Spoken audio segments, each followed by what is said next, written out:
And welcome everybody to the newest episode of the Amateur Theory Podcast. If you're watching this on YouTube, you might notice that one of our regulars, JL Moore, is not here today. He's on sabbatical, and he actually won't be here next week either. So we're actually not going to have an episode next week, but we will have more episodes soon. But in the meantime, we wanted to give you an episode here where it's a really good one. We're going to talk about The Quantum of Solace, the James Bond movie. But before we get into that, I thought it would be fun. Oh, and you might notice that there's a new face before I forget. Jake, do you want to take a second to introduce yourself? Hi, I'm Jake. I'm filling in apparently. Well, we're happy to have you. Jake is our second teacher now, so we might have a lot of, academic analysis. You think? I don't know. We should replace you, Brayden. The show doesn't need you anymore. We just need more teachers. Exactly. But all right. The first thing I figured would be fun to talk about, since this isn't a terribly old movie, but it's older. It's over a decade old now. Do you think that movies have gotten worse over time? Like, do you think movies were better in the past than they are now? So, to kind of start off, I have my thoughts on this. All right, let's hear it. So, my two main thoughts before anyone says anything. First off, I don't think they've gotten worse. I think it's the styles that really kind of either turn people off or, kind of make the movies different. Because you kind of look at older movies, and they kind of have like a certain flair or style to them, and people kind of get nostalgic whenever they watch these movies. Mm-hmm. Like, if you think about like the old Star Wars or like the old Indiana Jones movies, like people are like, "Oh, that's awesome! It's classic indie." And then you see newer movies, and they might not have that like classic flair to them. And people don't really get that nostalgic feel. So automatically they're just like, oh, this is stupid. Or they just see something that has like a similar plot line and they're saying, oh, this is like the same exact movie as so-and-so. So. You don't think that's a real problem, though? That they're recycling content, lots of remakes, lots of sequels, lots of, we have the same superhero movie, it feels like, comes out 3 times a year. Or at least before COVID they did. We've had a little bit of a break of them, but don't get me started on remakes. But actually no, this is a talk show, so I guess I will get started on that. So when you say older movie, I don't consider remakes like new movies. No. I consider remakes. I guess you kind of have like two categories. I'm not talking about remakes as in, this newer Star Wars movies or like the newer Indiana Jones movie. That's not a remake. That's just adding on to something that was made long ago. Like, if you're looking at the remakes, like the Total Call remake with Colin Farrell, like a few years ago, that was utter trash. And the reason why I don't like remakes, and I think the reason why a lot of people don't like remakes, is because you end up, you have directors who try to kind of fit in what made the old movie great, but that, kind of adding that nostalgia, but they either rush it, or they mess it up, or there's just something, or people have just kind of already seen the original, and they're kind of like, this has already kind of been a movie that's been made, so why remake it? Yeah, I think I don't disagree with you, actually, in that I do not think that movies have gotten worse per se. Like, I think there's great original movies now, and I think that the best ones, which I think the best ones tend to show up on like streaming services. Those are like the riskier ones, the more interesting ones, as opposed to the ones that make it into the theaters, unfortunately. But when they do it right, I actually think that modern movies can be better, just because, obviously technology advances. We learn from our past movies, and I think there's a lot of great things being made right now. But that is with the caveat that we are just in a glut of just unoriginality that I'm trying to think back if maybe it was always this bad and I'm just have rose tinted glasses, but I don't know. It seems like this current crop of just all we get is superhero movies and then sequels, and like there's so little original. Not to say that the superhero movies can't be original, but it's the same. So much of them are the same movie, right? Introduced superhero, he's witty, whatever. If you want to change it up, sometimes it's a woman, like ooh, which nothing wrong with that, obviously, but it's just it doesn't really change up the general formula where it's some like bad guy has some power, has to beat him, he wins the end, and so I've gotten tired of it. Right. And I understand the skepticism, because what I do think has happened is that over time, people have started, or I should say, like production companies have started cluing into very successful formulas, and the long, like, as time goes on, that's going to be more and more true, and like studios will respond faster and faster to that. So I do think that you are correct to see this trend in the most popular movies becoming more homogenized. But at the same time, the most popular movies are such a small part of the movie making community, It's like, and I actually think that this is kind of an interesting moment, because there's a whole bunch of really creative movies, I feel like more so, that have been coming out during this COVID crisis,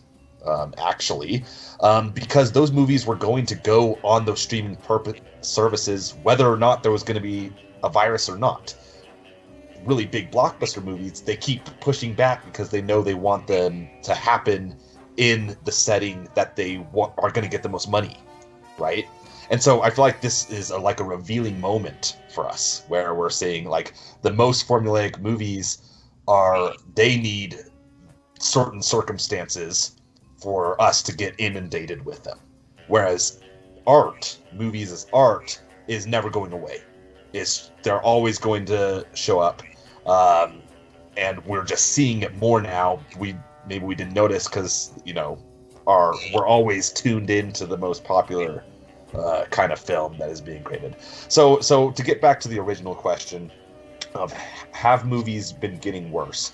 I also am going to disagree here on another level, in that I think that the older you go back, the more like movies were innovative. Like movies had to do things first in a certain way. Like, and I'm not just talking about like the really big pioneers, but even in the 80s, there wasn't like Spielberg's new blockbuster style was not kind of a way to make movies, right? And you were still seeing things like that. And I'm sure there's more room for innovation in film, but I'm just saying that I feel like we look back and we're like, these were great things that happened, but they had to happen. It was the past, right? In order for us to get to where we are now. So it's like, I don't know. I don't think that movies are worse. Okay. Well, that kind of ties into kind of a subtopic to this, which, what do you think was the best decade for movies? And given what you just said, would you say that decade is now? This last decade was the best decade by virtue of being the most recent one, and therefore having the most to have learned from all the past decades? It's not my favorite.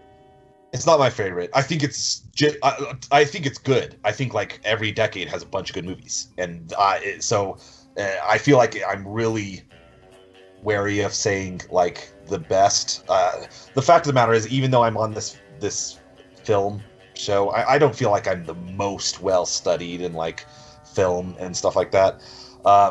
It's certainly not my major area of like expertise, if you could say I have expertise. But my point is that my favorite decade is probably the 90s. I have just a dearth of movies I love from the 90s. But I'm sure I just feel like that my favorite would change if I just saw more movies of any decade. Like if I saw more movies from the 2000s than the other decade, I bet I'd be like, oh, I can think of all my favorites from the 2000s, So, yeah. I don't know. And Jake, I'll let you weigh in, but I just want to get in this one point, is that I think that there is, and maybe this is being oversimplistic, but I think there is kind of like a feel of the different decades for movies. That's fair. For example, like, I think that I prefer the 60s movies over 70s. Okay. And I would say I prefer the 80s probably over the 60s, and possibly over the 90s too, actually, when I think about it. But that's just because I think that there was a stylistic shifts that happened each decade. And again, that's being overly simplistic, because obviously they probably don't fit so nicely into 10 years. But like, just as an example, I think that there's definitely a shift where you can tell from like 90s movies to 2000s movies, where they just got a lot more serious and darker across the board. Like, a lot of like levity just kind of dropped. And actually there was a similar shift in the 60s to 70s. That it was like the popularity of like the disaster film in the 70s. Think like Jaws, or like there's other examples, but I can't. But even like Alien, or like a lot of horror stuff you think of the 70s. Whereas, in the 80s it was more that blockbuster, Steven Spielberg kind of like, when you think of 80s movies, or you either think of him or you think of who's the other really big director who did like 16 Candles and like all those classic. Was it Cusack? I think John Cusack? You might be right on that one. Name's escaping me.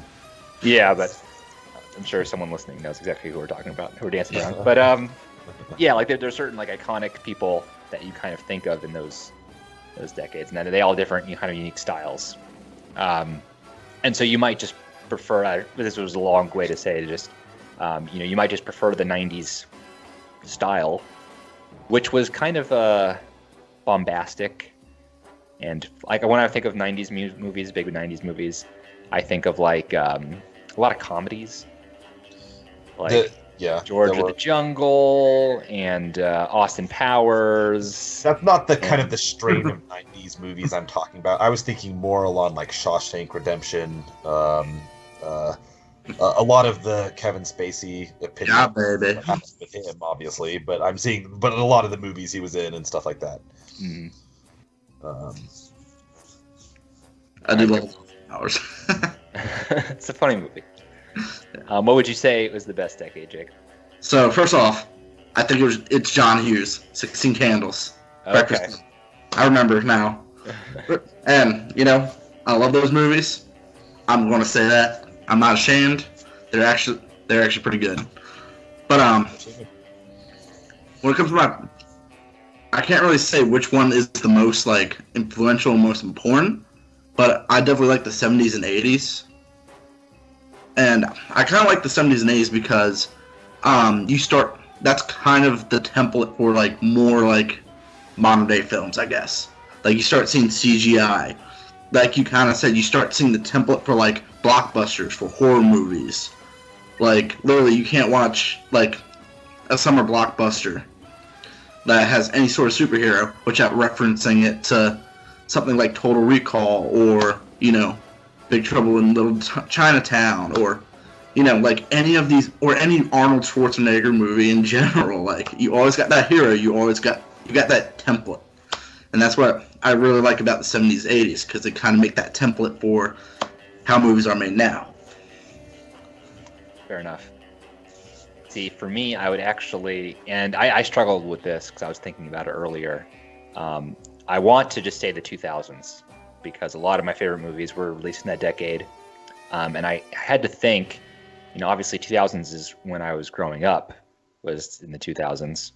And so is this just nostalgia talking, or is there like some deeper reason why I like it? And I think there is, because like I mentioned, I can appreciate the superhero movies, but I got sick of them so fast. I was over superhero movies in like 2012, and it just kept on going. It never ever stopped. So the 2000s still had all of that, like special effects have gotten pretty good. They were like definitely modern feeling movies. But then they just weren't the same superhero Star Wars whatever we got over and over and over. And again, I actually really like Star Wars. but it's still, it's just kind of like these annual franchise. Also, when do we start getting those, like, I guess you started seeing that a little bit though with like the Harry Potters and the Hunger Games. All those might have bled into the 2010s. I'm not sure. I don't remember the exact timelines. But that just was, I didn't like that whole thing of just keep on releasing the same movie, and we're just going to keep on watching the same movie over and over and over. That just seemed to be like the norm. And I think what started that whole trend was actually Lord of the Rings, because the trilogy thing kind of took off from that. But Lord of the Rings is just better than all those other ones, so I'll forgive it. Also, that was a little bit different because Lord of the Rings wasn't so much that a movie did really well, so let's copy it a bunch of times. It was always intended to be this 3-part thing, so it feels a little different to me. But yeah, I just 2000s was like modern movies before the franchise really took over, and so that's why I think that I would say it is the best. I have hopes for 2020, or the year has not been great, but as far as like the decade of the 20s, I am hoping, crossing my fingers, that people are finally going to get tired of kind of the same old. I was somewhat disappointed. I mean, I know that Tenet was released under extenuous circumstances, but that movie made me excited that it was like this really novel, original idea. I mean, that's partially his thing, though.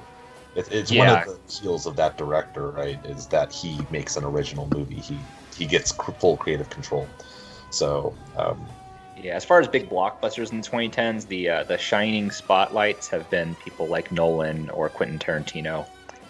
But even those directors, I might give it to their 2000s material over their 2010s material. So I don't know. Oh yeah, that's true.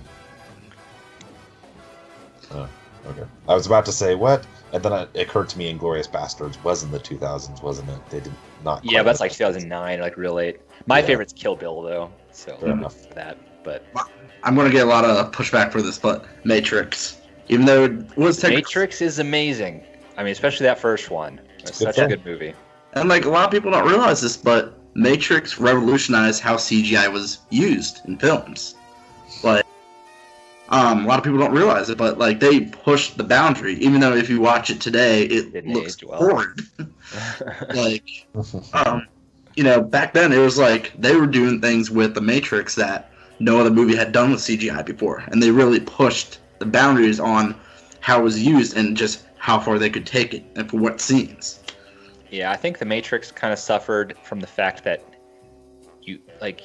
every single parody thing had to make fun of them at least once, right? For like, how many of us know the joke? I actually knew the joke of the Matrix in terms of like people like dodging things in slow motion, which was parodied a bajillion times before I saw the Matrix, which kind of maybe took away some of the punch that it would have felt if that had been like the first time I'd seen something like that. But even despite that, I mean, you can poke fun at some of the things that haven't dated well, but at the end of the day, like it's still iconic. Red Pill is still, basically become part of the common parlance. Like everyone knows what that means, and that came from this movie. That's pretty big. Yeah, if I'm trying to think of like the big 2010 movies. I mean, like Avengers Endgame comes to mind as like the big one, and not a bad movie, but like again, just that is like the ultimate sequelitis. It's a sequel of a sequel of a sequel franchise of a sequel.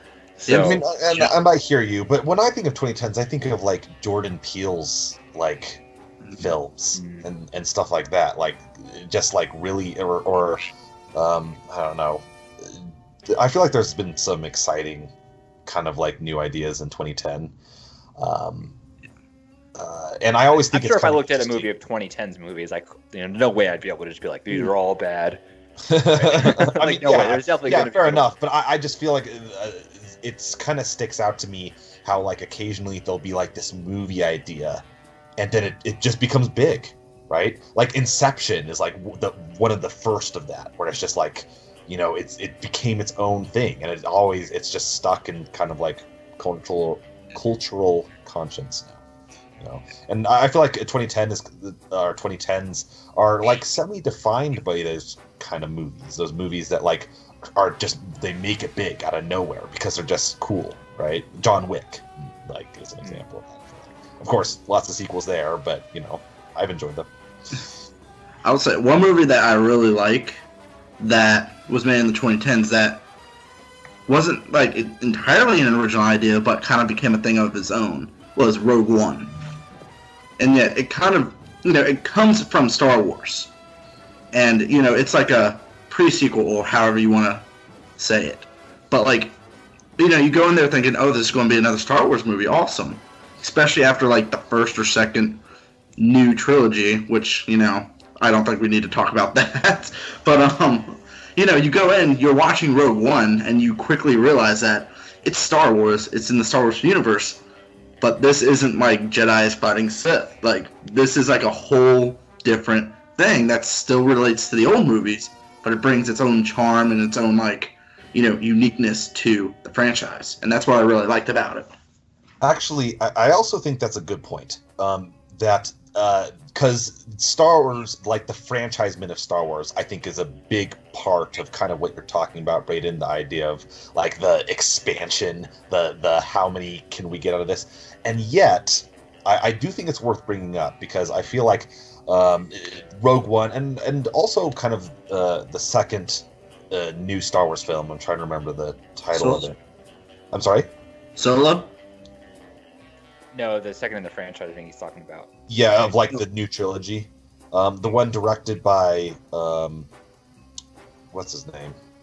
Names are just escaping me. Yeah, I've never been good. JL is always the one who likes it, so actually yeah, I know. I rely on him so much for that. The point is that I thought it was interesting that in the point I'm making, and hopefully viewers can kind of get where I'm going with this, is that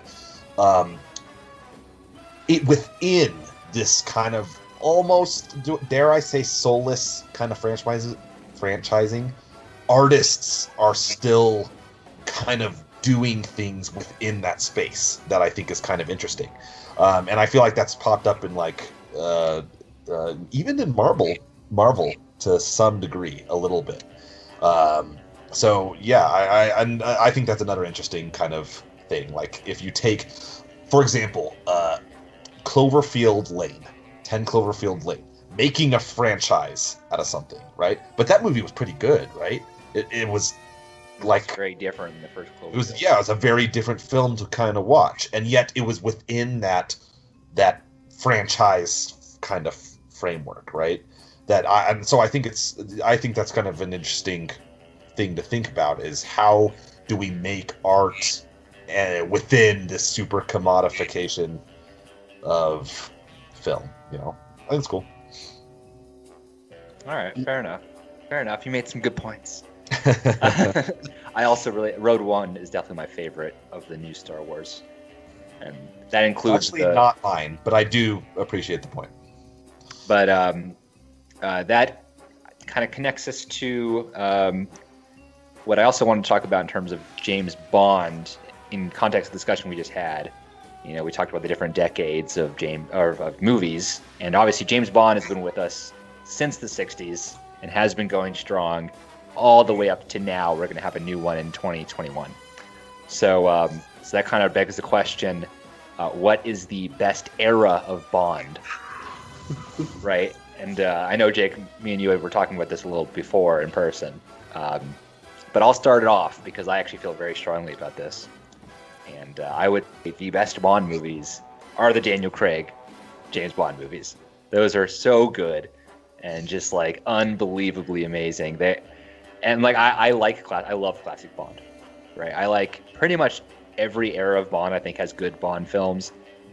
I'm a little bit down on the Timothy Dalton ones personally. I know they has his fans, but they're just like the most boring ones to me. Maybe I'll rewatch them and try to give them a second chance. But besides that, I think every other Bond has had some like good Bond movies that I really enjoy. But the Daniel Craig ones, man, I can't get enough of them. It's so good. Yeah. So I know we talked about this a little bit Sunday. To be honest with you, I have kind of refined my view on Daniel Craig after watching a little bit more of Quantum Solace and a few other movies. So I will say he is a lot more unique and better than I originally remembered. I really like how he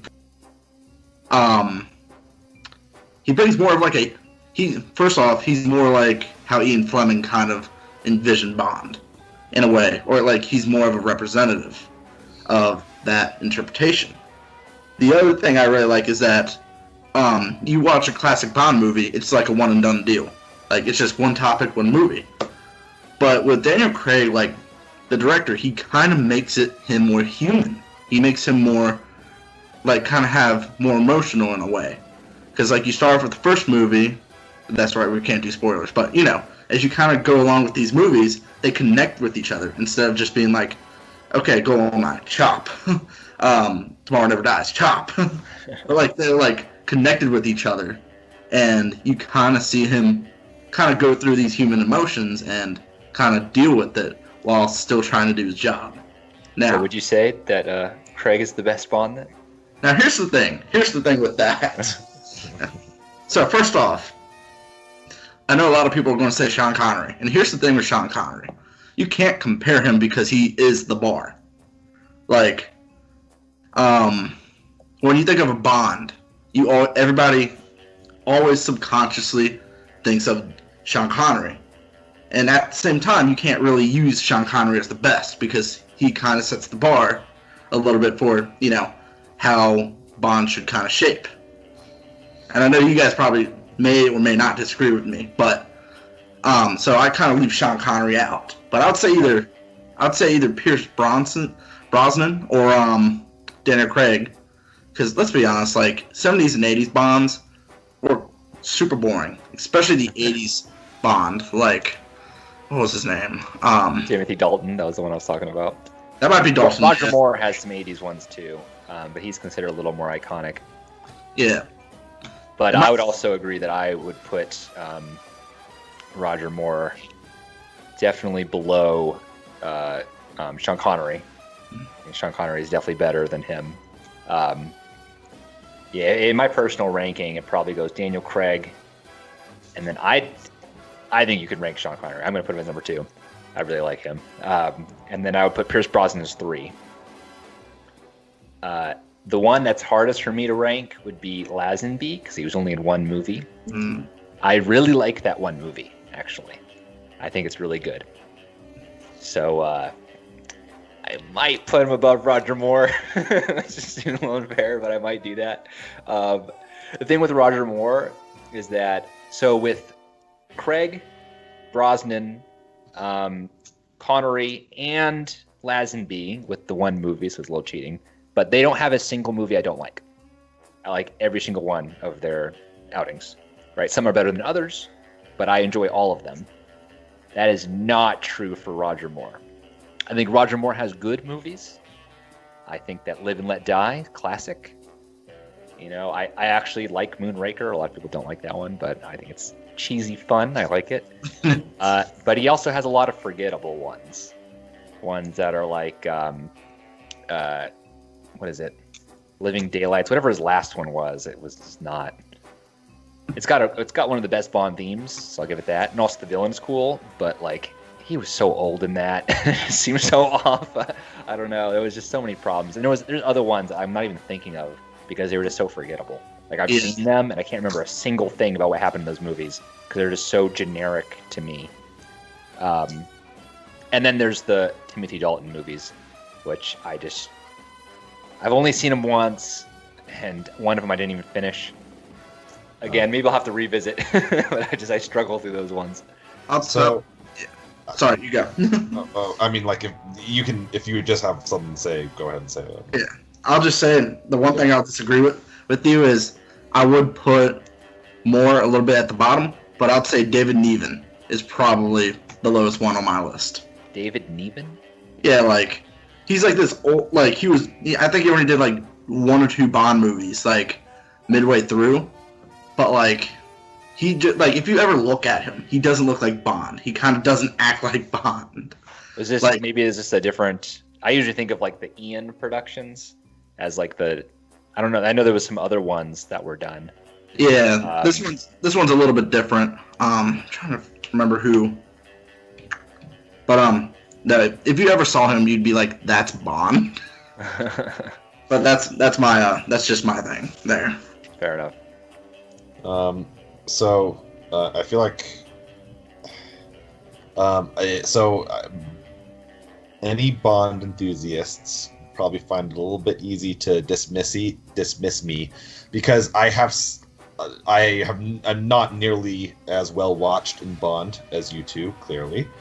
I have seen at least one movie from most of the major eras. I actually don't think I've seen a Dalton film. They are the least popular. Like if you look at the box office, they are the worst performing Bond movies. They're just the least popular ones, is what I mean to say. But okay, fair enough.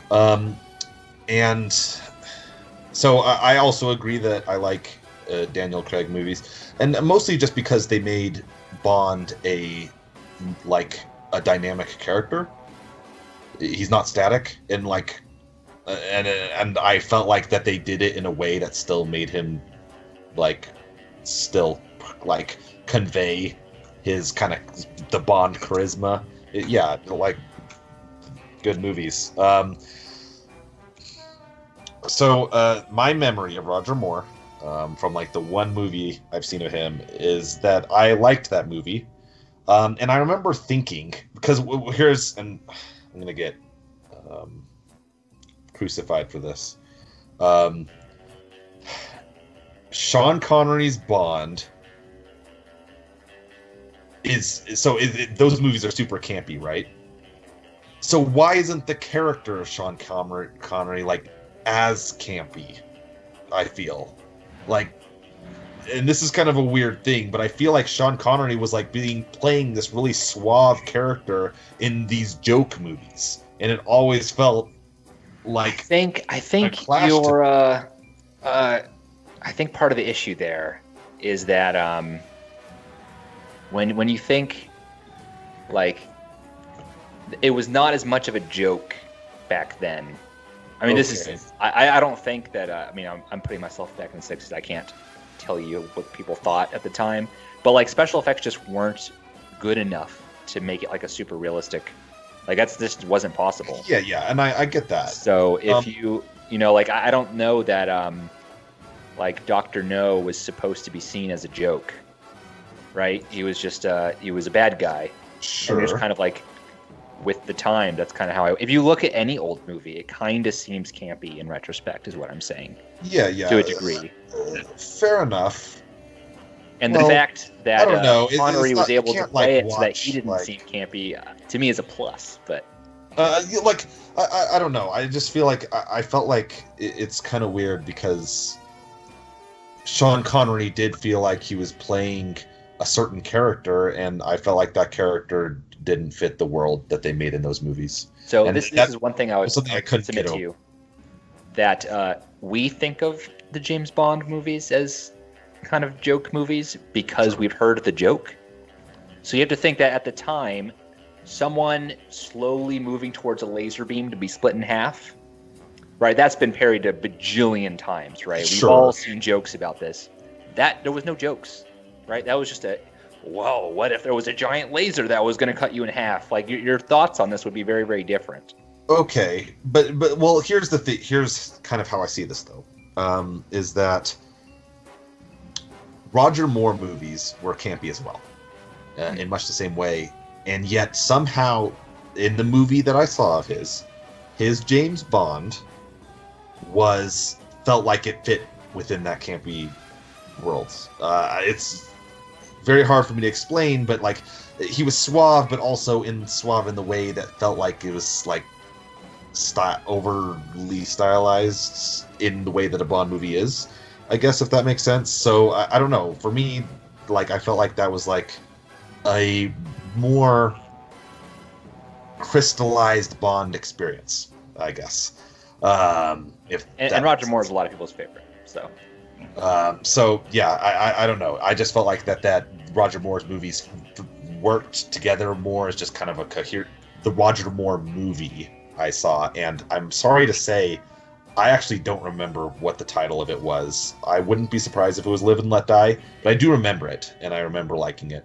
Um, but so yeah, I don't know. I'm not the hugest fan of the Sean Connery James Bond. Okay, what about Pierce Brosnan? I liked him, and I actually liked him kind of for the same reason, because I felt like that 90s like James Bond was still kind of like that campy element, and I still felt like he fit within that world a little bit. You know, I don't know. It's hard to explain. No, I get that, because like as soon as you said that, I instantly thought of GoldenEye, and the reason why I think about one of the biggest reasons why I like Pierce Brosnan is because I feel like GoldenEye has a lot of those qualities that a classic Bond movie had, that I feel like a lot of the Bond movies prior to GoldenEye just didn't have. And in a way, like, you have like this more modern Bond and this more modern scenario happening, but at the same time you kind of have, you know, the classic Bond traits in the movie. You got the pretty girl, you got the crazy on technology, like, I mean, like, it's the whole shebang, but you have this more modern, more up-to-date version of Bond. And it still relates to the Cold War, too, because a lot of the Bond is Cold War related. Mm-hmm. And, you know, even though it's after the Cold War, they still play that into there. And it's, like, GoldenEye is, like, honestly one of my favorite movies of all time. Hot take. I think that the second Bond Pierce Brosnan movie, Set the World Is Not Enough. I think it's better. I think it's better than GoldenEye. It's hot take. Anyway, with that, let's move on to the moon discussion about Quantum Solace. Now, what we usually like to do is we usually like to keep the beginning spoiler free, so a quick like kind of general feelings on the movie, and then we're going to get to a more in-depth spoiler section where we're going to talk about the movie more in depth. So, just baseline, Quantum of Solace. How did you guys feel about the movie? So I think I liked it more as an adult. I haven't seen it since it came out in 2008. So I felt like this is less of like a rewatch as it is a like see it and understand than when because one thing that's very important to me about action is that I need to understand why the action is happening. Otherwise, the action is frustrating to me. And so a great way for me to not like your film is if I don't understand why the action is going on, then I don't like it. So I remember being very bored as a child when I was watching this movie. I wasn't a huge fan of this one. But upon rewatch, and the plot makes sense, and actually it's pretty simple. I'm kind of surprised I didn't understand what was going on back then. I have some thoughts about why you might not have, but it's possible. But now that I understood why these kind of like action sequences were going on, I thought it was enjoyable. Like it. I don't think it was spectacular. I don't think it was a Bond movie that stood out in my mind like Skyfall does. But I felt like if I wanted to see a Bond movie, I could watch Quantum of Solace and I would get everything I needed. What about you, Jake?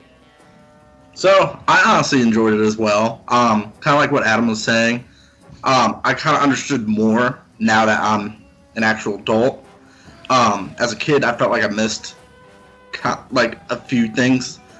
I felt like I kind of just saw like the top layer of it, but like it's really a movie with a couple different layers in it, at least from my perspective, because you're seeing like the conflict, the classic Bond conflict play out, but kind of like what I was saying about Daniel Craig and him being more like human and relatable.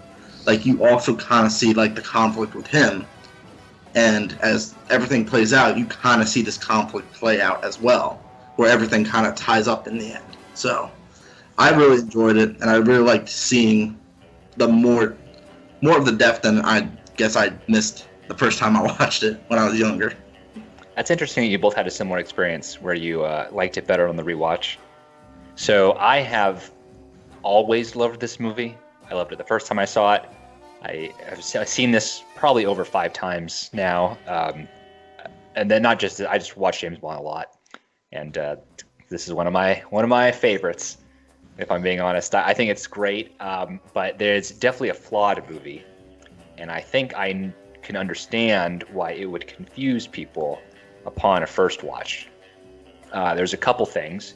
One, more than other Bond movies, this is really a sequel, where if you hadn't seen Casino Royale, you're missing plot points.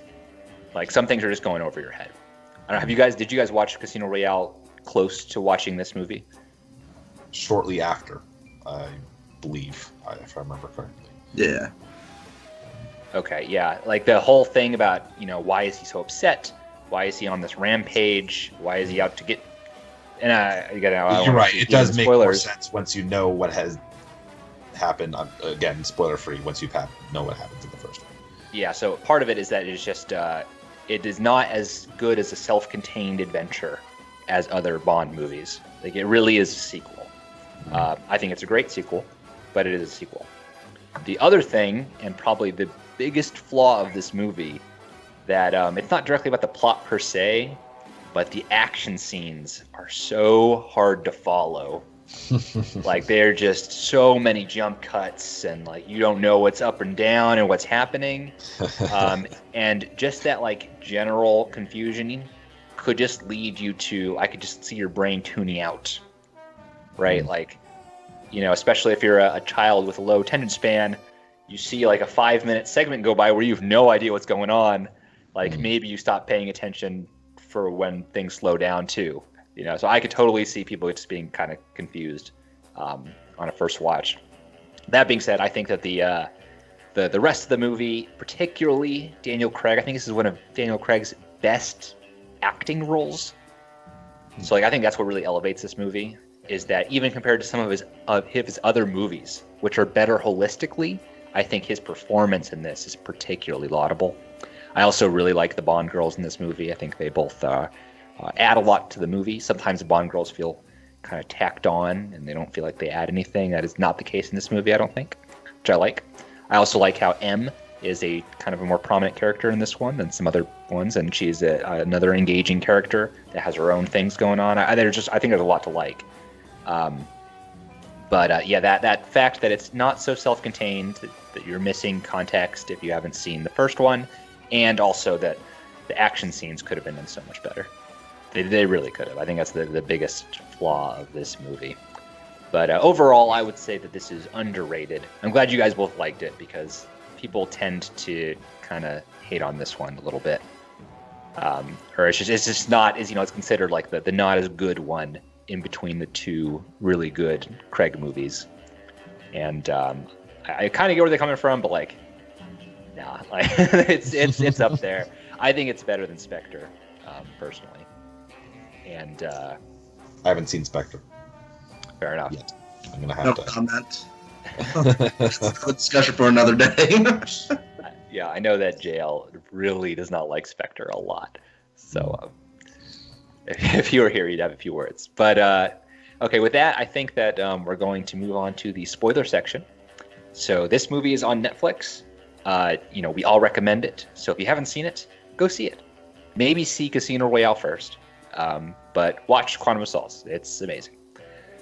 But as far as the spoiler bit, I think something we could start with is, I'm really curious, since you guys saw Casino Royale after the fact.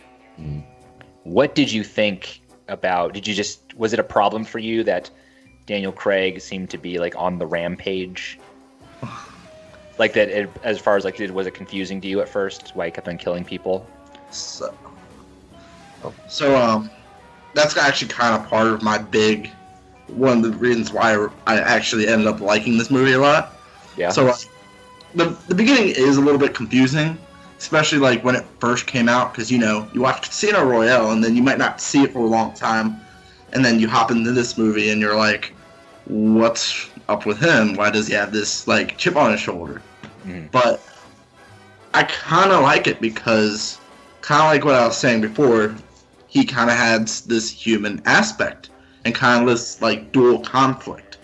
Because obviously you've got like the big secret organization that they're trying to root out, and they're like fighting, the guy who with all the oil and everything. But I really like it because at first, like, he's like very oblivious to the fact that he's just plowing through people.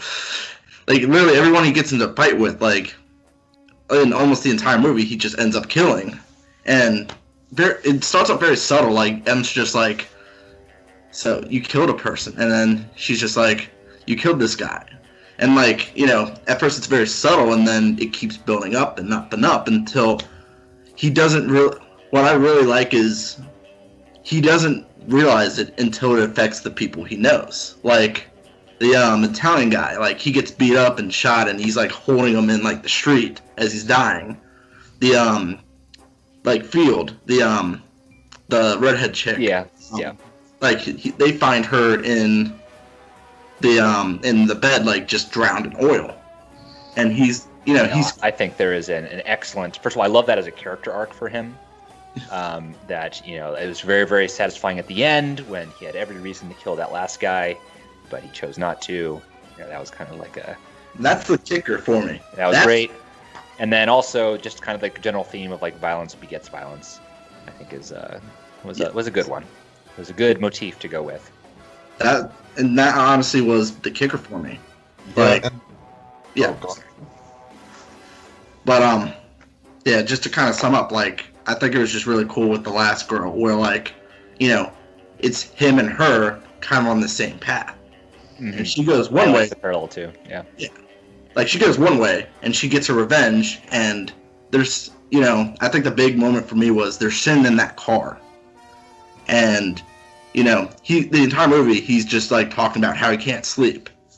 And she's, like, kind of sitting there. She's not happy. She's not, like, glad. She's kind of, like, beat up and, like, tired looking and everything. And she's, like, talking. And she's, like, do you think, I could finally go to sleep? And, like... she's like, do you think the dead can sleep? Yeah, like, something like that. Yeah, and, I don't think the dead care about revenge. That was a good line. Yeah. And to me, I feel like that was the moment where he realized that, like, she went down that, he's at like a fork, and she went down that way, and he's kind of like, I don't think I should go down that way. So that was the kicker for me right there. Yeah, and kind of to add to the same kind of like thematic train of thought, I thought that like visually, because you mentioned that the action was kind of hard to follow, and that's fair. But I do think that the movie made some cool visual decisions, and also the way that kind of like the revenge, like visually and like kind of like I'm trying to think of the right word. I don't want to say almost literally like kills them at the end. Like they get so angry and the fire starts, and then the fire almost consumes them, and the visual ofness of that is just great, very striking. And that's not actually the only like kind of visual auditory moment that struck me as like, hey, this is good cinema. You know what? I think behind all the jump shots, there was some really cool scenes behind them. Again, I wish you just like the car chase at the beginning. I think is really, really would have been so cool to have like a long shot of like seeing all the dodging through cars. Like that would have been awesome. Instead, we got like close up to a car, different angles, and it's like, oh, what's going on? Yeah. But like the locale, what's actually like happening, like it's all cool. The one shot where he's like hanging upside down or whatever, and he shoots the guy. You know what I'm talking about? Yeah. Exactly what you're talking about. That was awesome. I wish that it hadn't been preceded by, again, like this like super confusing array of like. Yeah, absolutely. the scenes that I'm specifically thinking of is the opera, when like they know he's there, and good sound choice to have the opera play instead of the actual sounds of people like go chase him, chasing him through the thing, and like people dying and hiding under tables, and then we, I don't know. I feel like it's really cool, but like you're saying, a really, really precise kind of directorial touch would have done like wonders here, I think, for this movie. But yeah, it was good.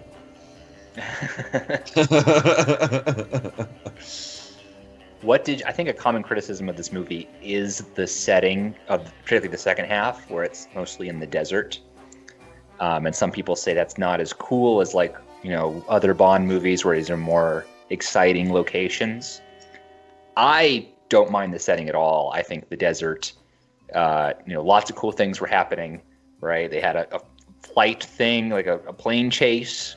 There was the building where the stuff blew up. It wasn't even like a bother to me at all. But I just want to know what you guys' thoughts. Well, now that you bring that up, actually, there is something I kind of wish they did with this movie a little bit, because one of the hallmarks of Bond is that he travels to a bunch of different countries, and we see a bunch of different setups. And he did travel quite a bit in this one too. Yeah, and just a second. And I mean, was all in the desert. But I feel like one thing that might have helped, perhaps, with what you're talking about here, is that I wish they had foreshadowed the setting a little bit more, because it's true that part of the issue is that he's in so many parties, cities, and stuff like that through most of the movie, and then it's the desert at the end. If we had just been prepared for that, like we had gotten more of the desert in the beginning, so we knew kind of how the setup was being created here, then I feel like it would have gone for better. What do you think about the villain's plan? Another thing that I like about this movie that I've seen it criticized for is how basic the evil plan is. They're not taking over the world. They're not blowing up the moon, right? They are taking water to sell it for a profit. Like, it just seems like such a real thing that actual companies, Nestle, actually do. And to me, that makes it so much more realistic and cool.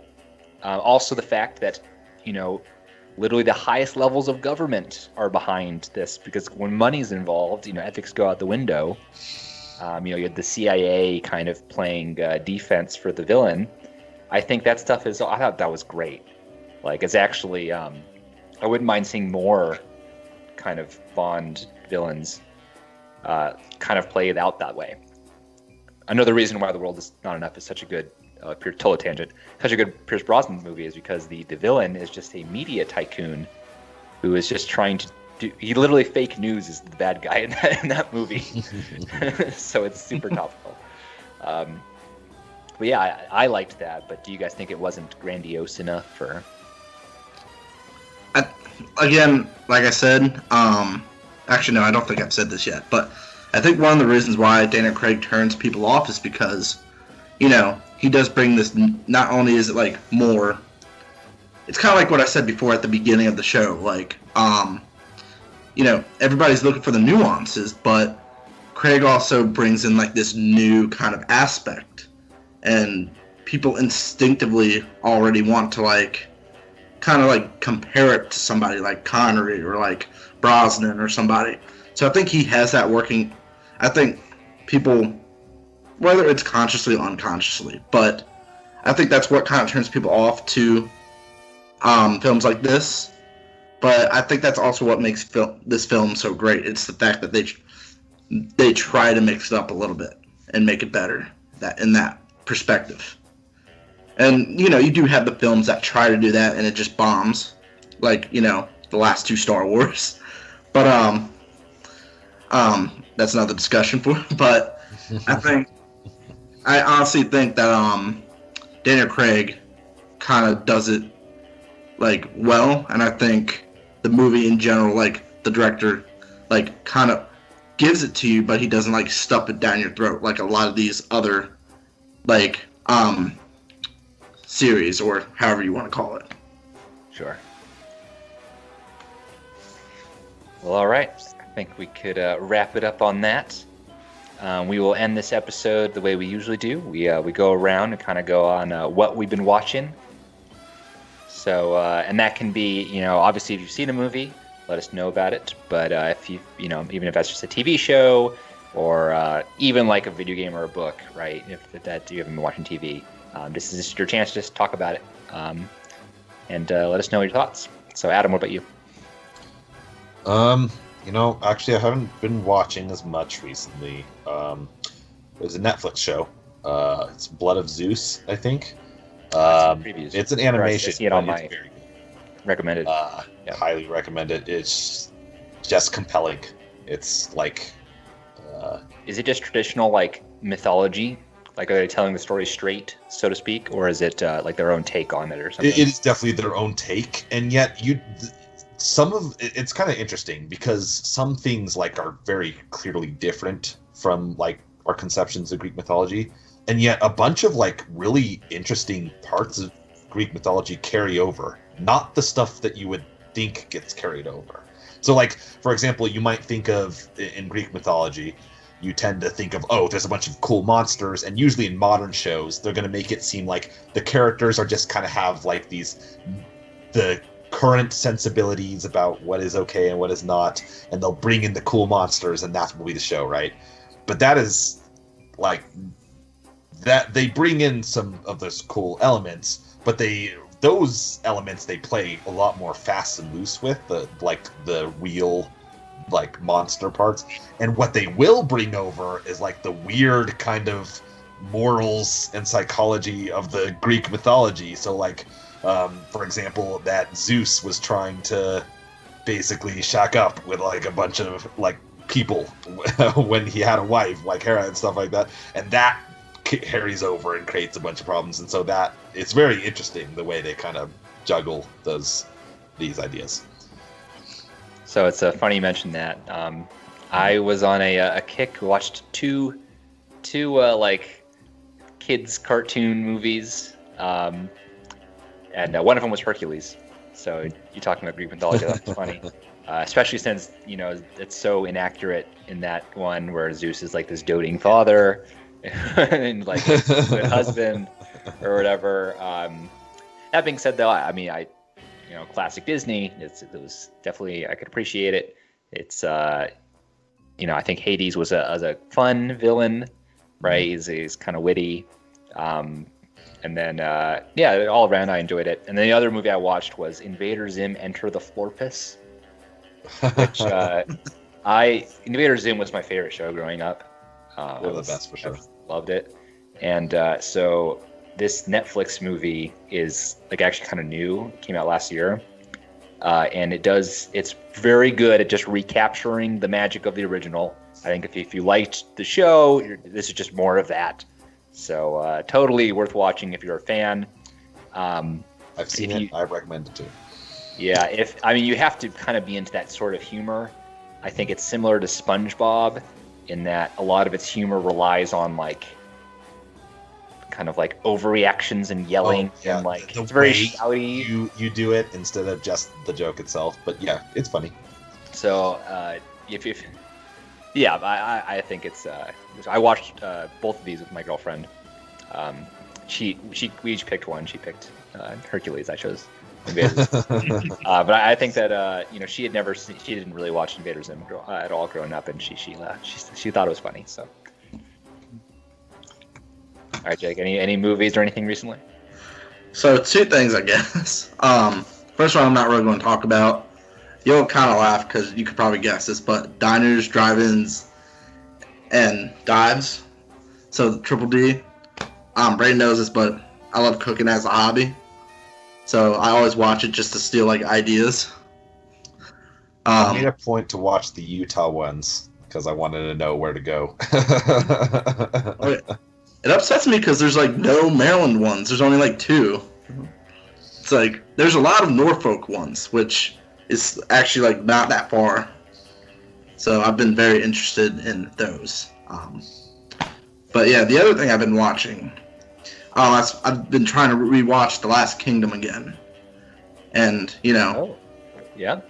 it's it's this show about Vikings is kind of the rage right now, but it kind of brings a new take to it, because the lead guy Uthred, he's not originally Viking. He's originally a Saxon, or the guys who were there before, they called themselves British. And his dad's like a nobleman. And long story short, well, I'm not going to ruin it or anything, but pretty much, it's kind of like him. He becomes Viking, and like you kind of have this split. He kind of has like this conflict of personalities in a way between like, am I Viking? Am I a Saxon? Blah blah blah blah blah blah. Just curious, have you ever seen the show Vikings? I've seen a little bit of it. Okay, I was just curious because I've seen that, but I haven't seen because this show is a Netflix show, right? Yeah. Yeah, I haven't seen this, but I was just wondering how it compared. I don't know if you've seen enough of Vikings to make that comparison, though, or feel comfortable doing that. I've seen a little bit of it. I can't really say I've seen enough of it to compare. But like Last King, if you're a big Viking person, and you like a lot of action, and you like Vikings and all these other Viking shows, you're probably going to like The Last Kingdom. Alrighty, well, I'll wrap it up with that. Thank you for listening. If you're watching us on YouTube, please give us a like, subscribe. You can comment if you have any things like topics that you might think would be interesting to talk about, or any movies you'd like us to talk about. We now have an email address, amateurtheory@yahoo.com. So we will read all the emails. So if you want to send us anything, we're going to read them. Also, if you want to comment on the YouTube channel, we read those as well. And if you're listening to this on Spotify, Apple Podcasts, we're pretty much everywhere Apple's or podcasts are, please give us a follow. We try to do this weekly. But again, no episode next week. Just want to set expectations. But until next time. Y'all.